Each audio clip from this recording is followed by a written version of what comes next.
चाङचाङ चुङचुङ नगर। तिम्रो एक्जाम कति गति छ? 23 गते। अनि 23 गति भएपछि अनि यसरी चाङचाङ चुङचुङ गर्ने हो त? गर्दैनन् नि। अनि पप्पा गर्नु पर्दैन? नगर्ने? किन? मेरो टाउको दुख्छ, मेरो हात पाकिन्छ अनि मेरो खुट्टा दुख्छ अनि चिसोले गर्दा हिजो त्यही भएर खुट्टा दुख्या। तिमीलाई परेपछि अनि खुट्टा दुख्छ? अनि टाउको पनि दुख्छ, हात पनि दुख्छ, पाकिन्छ। ए तिमीलाई परेपछि हात दुख्ने अनि टाउको दुख्ने, हात पाटिने गर्छ? अनि नपरेर एक्जाम कसरी दिन्छौ त? पास हुन्छौ त? हो र? अनि पास मात्र भएन नि त, अनि फर्स्ट आउनु परेन? म त फर्स्ट आउँछु। हो र?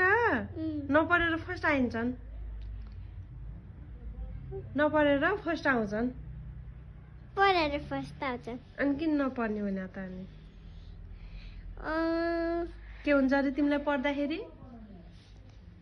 त्यो नि टाउको दुख्छ, हात पाकिन्छ अनि हात दुख्छ अनि खुट्टा दुख्छ। खुट्टा दुख्छ? हिजो कसरी खुट्टा दुखाएको थियो? के गरेर? चिसोले हावा थियो नि हिजो पर्सि, त्यही भएर खुट्टा दुख्या मेरो। यहाँ होइन है। खै ए त्यहाँनिर खुट्टा दुख्या हो? ए तिमीलाई परेपछि ज्वरो पनि आउँछ क्या हो? टाउको पनि दुख्छ अनि खुट्टा पनि दुख्छ अनि हात पनि पाटिन्छन्? त्यही भएर त नपर्ने भइगयो त। अब रिजल्टमा त पढ्ने हो, उमा इक्जाममा त पढ्ने हो। अनि किन त अनि फेरि हात खुट्टा दुख्छन् भन्ने, फेरि टाउको दुख्छ भन्ने? ए पढ्नु उठिगौ?